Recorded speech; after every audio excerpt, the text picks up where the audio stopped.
В этом видео вы узнаете, что мне понравилось, что мне не понравилось в книге «Вампирология». Приятного вам просмотра.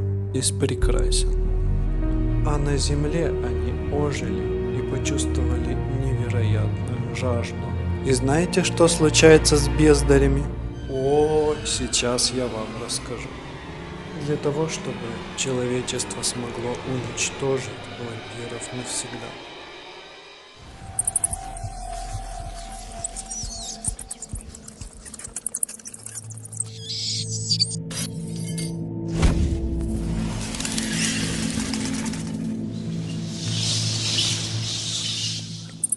Всем темный привет! Наконец-то я делаю долгожданный обзор на книгу «Вампирология». Начнем с внешнего вида. Он здесь прекрасен. Рисунок сделан 3D, то есть он не плоский. Камушки, к сожалению, пластик, но ничего не поделаешь. Каждая страница уникальна в своем виде, но все сделано в едином стиле.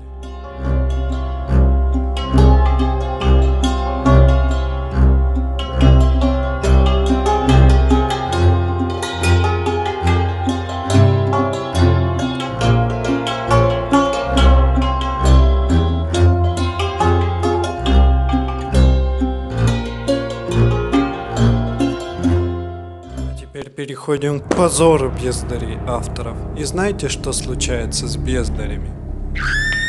Я думаю, вы догадались. Мне не понравилось ее содержание, то есть наполнение. Какая-то непонятная мешанина из всего. А 2-3 страницы я бы точно убрал. Первая страница – это атлас, ну или контурные карты, как с уроков географии. Вообще непонятно для чего это и не объясняется, что там. Вторая – это про перемену обличий. Это вообще ужасно. О, я сейчас вам все расскажу. Здешние вампиры могут превращаться в драконов, грифонов, в орла, но это еще ладно. Или в 1000 или сотню пауков. И это как-то звучит имбово. Ну типа ты можешь превращаться вообще в кого угодно. Даже у Дракулы не было таких имбовых способностей. Мне, если честно, напомнило это Марселин из «Время приключений». Она там тоже могла менять свое тело, как ей в голову придет. Ну или как ситуация вынудит. Но там, даже там объясняется, откуда у нее эти способности. Она поглощала души древних вампиров в старые времена, когда эти древние вампиры еще существовали. Когда я проткну тебя и заберу способность менять форму, я буду неудержим. А способность воровать души ей досталась от ее папочки. И это вымышленная вселенная. Здесь же нам это подается как реальность. То есть просто нагнали пафосу, не пойми зачем. Типа вот смотри, это такие очень сильные вампиры. И нам говорят, иди охоться на них. Как говорится... Кстати, в книге всего лишь 14 страниц. Хотя на всяких сайтах, где продают эту книгу, пишут, что 30 страниц. И я видел даже 32 страницы. Это обман и отвратительно вообще. Конечно, в книге очень много всяких вставок и прочих скрытых писем. Но это не заменяет большие полноценные страницы, потому что это какие-то обрывки истории, немножко маленькая какая-нибудь переписочка и все. Эти маленькие страницы я не считаю. Это какой-то гениальный маркетинговый ход. Любую книгу так можно продавать с 10 страницами, с 5 страницами. Вот, смотрите, там у нас 100 страниц, а там 100 маленьких вставочек.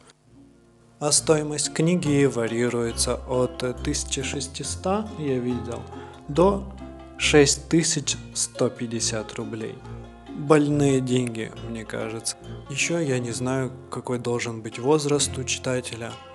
И эта книга какая-то бесполезная. Непонятно, к какому жанру ее отнести. На хорошую книгу в форме дневниковой записи она не тянет. Как пособие для вампиров и по вампирам Это одно из самых позорных пособий для вампиров и про вампиров, по моему мнению, тогда. Наполнение книги. Что же там конкретно творится? Вампиры происходят из 3 ангелов. Молоха, Ваала и Велиала. Их скинули с неба за то, что те решили поиграть в панков и взбунтовались против Господа нашего. На земле они ожили и почувствовали невероятную жажду. Ни воды и ни сока, а кровушки людской. Их потомков называют, соответственно, Ваалами, Молохами, Молохи и Велиалы. Охотников на вампиров здесь называют протекторами. Возможно, это какой-то кривой перевод. Я не понимаю, не знаю. Протекторы должны найти обломки ангельского меча Михаила, того, кто скинул этих бунтарей с неба, для того, чтобы человечество смогло уничтожить вампиров навсегда. Уже какое-то лютое фэнтези на основе Библии в стиле, в какой-то Darksiders, что ли. Добро, зло, тьма, свет. Во Вселенной все должно находиться в равновесии. Таков закон обугленного совета, поставленного Создателем для сохранения самой ткани мироздания. И это все подается на серьезных щах. Столько пафосу просто невозможно. Меня привлек здесь дизайн, только здесь он и работает. Ну, соответственно, это иллюстрации всякие, это действительно красиво. Для фоточек, ну, может быть, несколько раз это сойдет. Эту книгу мне подарили, поэтому я вообще не жалею о том, что она у меня появилась. Что в этой книге, по моему мнению, особенно кринж еще? Про обломок ангельского меча и про то, что нужно рассыпать драгоценности, бусы, например, из жемчуга, потому что здешние вампиры мега жадные. Даже если они голодные, они бросятся ценности подбирать, потому что жадность у них в крови. Нет, это так не работает. Вот, например, девушка, она пыталась так сделать, и ее постиг печальный конец. Поэтому не пользуйтесь этим руководством. На последней странице изображен стилет или кинжал. Он у меня странно приклеен. Я бы его лучше заменил на красивые иллюстрации вампиров. Меня забавляет, как под конец написано: «Ни в коем случае эта книга не должна попасть к врагам». То есть к вампирам. А сколько у вас 1000 копий-то напечатано? Там, ну вот здесь вот в этом экземпляре написано, что дополнительный тираж еще составил плюс 5000 копий. Точно, она точно не попадет к вампирам. Еще один позор. Вампиры в истории. Казалось бы, здешняя страница очень крутая и красивая. Но не тут-то было. Здесь, смотрите, пафосное описание исторических личностей. Но примечание издателя. Хотя сведения по природе исторических лиц, приведенные автором, весьма интересны и ценны, имеется крайне мало доказательств тому, что перечисленные на самом деле были вампирами. Трудно сказать, почему заслуживают доверия документы о вампирах столь редки.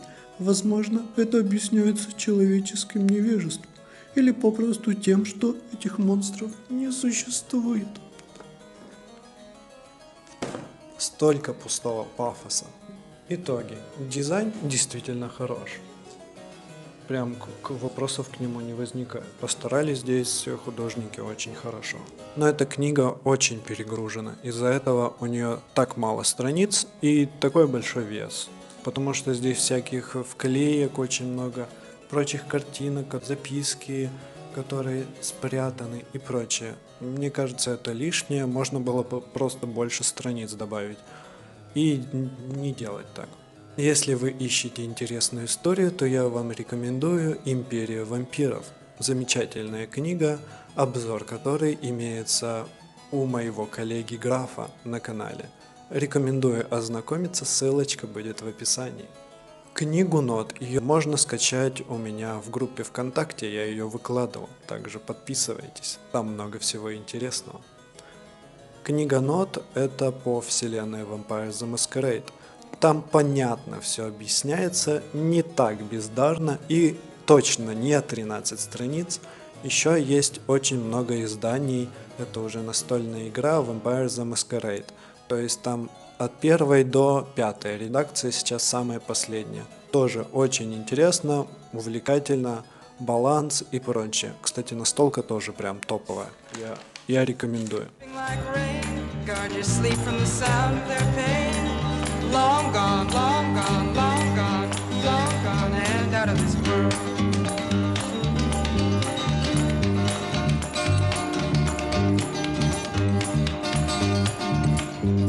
Спасибо большое за просмотр, ставьте лайки, пишите обязательно комментарии, как вам этот обзор. Долгожданный обзор, привет! Книжечка ждет с 2021 года, по-моему, или 2020 даже. Ну, то есть года 3 она минимум у меня там лежит. Также напишите комментарии, какие бы вы еще хотели книги порекомендовать, которые прям интересные и что-то вроде, ну, пособия по вампирам, вот так вот скажем. И заглядывайте в мою лавочку на Озоне. Там появляются новые товары очень часто. Всем пока! А еще мне привезли 2 книги с аукциона. Энциклопедия вампиров, она мне очень интересна. Я жду не дождусь, когда я получу эту книгу. И мне привезли книгу Эми Грей «Вампиры». Эта книга мне уже не так интересна, но все равно, мне кажется, она намного лучше.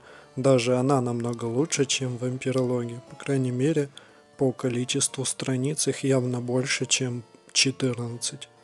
Я буду снимать распаковку, а потом и обзоры на эти книги, как я их полностью прочту. Поэтому обязательно подписывайтесь на мой канал.